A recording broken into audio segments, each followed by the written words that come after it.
Could your medication be causing your histamine intolerance? Hi, I'm Dr. Chris Masterjohn of chrismasterjohnphd.com, and this is Chris Masterjohn Light, where the name of the game is details, schmeetails, just tell me what works. And today we're going to talk about medications that can contribute to histamine intolerance. Now, if you're not histamine intolerant or you're not on any medications at all, then you might want to skip over this video. But if you or someone you know or someone you take care of, or particularly if you're a healthcare practitioner, listen in or watch on so that you can see the many medications that can contribute to histamine intolerance. Once again, histamine intolerance is symptoms such as headache, diarrhea, or anything resembling an allergy in response to foods that are high in histamine. I'll link to the episodes that are most introductory about histamine intolerance in the description of this episode in case you're just joining in now. Now, let's take a look at this paper. The list of medications I'm about to show you is from the paper Histamine, Histamine Intoxication, and Histamine Intolerance from 2015.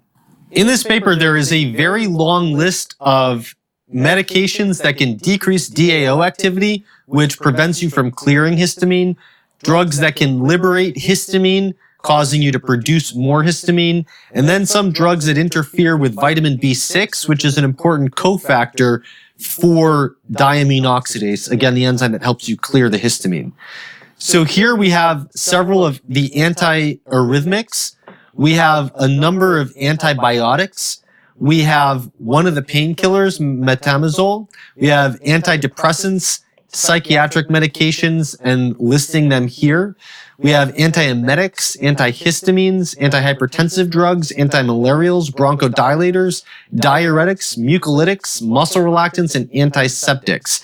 This is a long list, so what I would recommend is that you pause the video, check out each of the names of these medications, and then look at the Wikipedia page or Google them to see what other names they might go by. If you're on any medications, check them against what you might be taking to see if any of them are the same.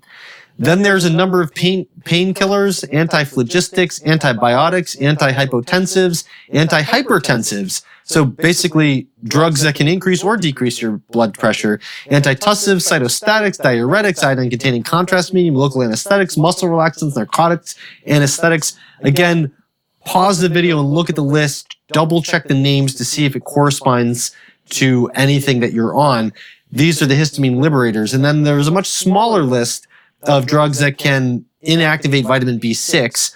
These are the one of the antihypertensive drugs, a couple of the antibiotics, and hormonal contraceptives that contain estrogen. As I noted in the last episode, estrogen downregulates diamine oxidase activity, meaning it lowers the amount of diamine oxidase you have, whether that's only from interfering with vitamin B6 or whether it also is independently decreasing DAO, doesn't really matter. Point being, hormonal contraceptives are another way to get more estrogen into your system, as would happen in estrogen spikes according to your menstrual cycle, like I discussed in the last episode. And so hormonal contraception should be regarded as one of the contributors to histamine intolerance. All right, so if you're watching the video, I recommend going back and pausing it where you see that list. And if you're listening to the podcast, I recommend going to my website, chrismasterjohnphd.com, where you can find the link, where you can find the video embedded or find the link to the YouTube or Facebook video.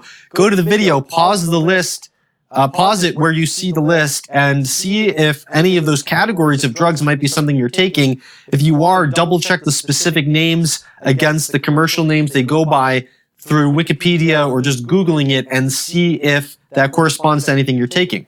If it does, then depending on why you're taking it and how much you need to be taking it and what the alternatives are, you may be able to discuss with your doctor getting off the medication or switching to something else that can fulfill the same role without interfering with histamine metabolism. And if that's the case, that might be one of the important steps to improving your ability to tolerate dietary histamine.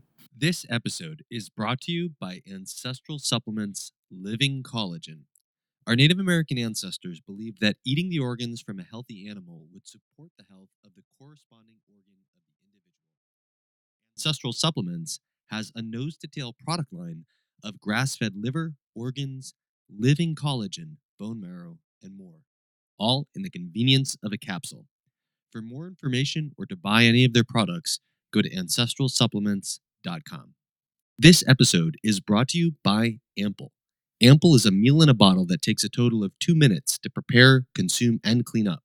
It provides a balance of fat, protein, and carbs, plus all the vitamins and minerals you need in a single meal, all from a blend of natural ingredients. It's available in original, vegan, and keto versions, portioned as either 400 or 600 calories per meal. I'm an advisor to Ample, and I use it to save time when I'm working on major projects on a tight schedule. It keeps my brain going while I power through the day, never letting food prep get in the way of my productivity. Head to amplemeal.com and enter the promo code CHRIS15 at checkout for a 15% discount off your first order. The audio of this episode was enhanced and post-processed by Bob Devodian of Torian Mixing. You can find more of his work at torianonlinemixing.com. All right, I hope you found this useful. Signing off, this is Chris Masterjohn of chrismasterjohnphd.com. This has been Chris Masterjohn Light, and I will see you in the next episode.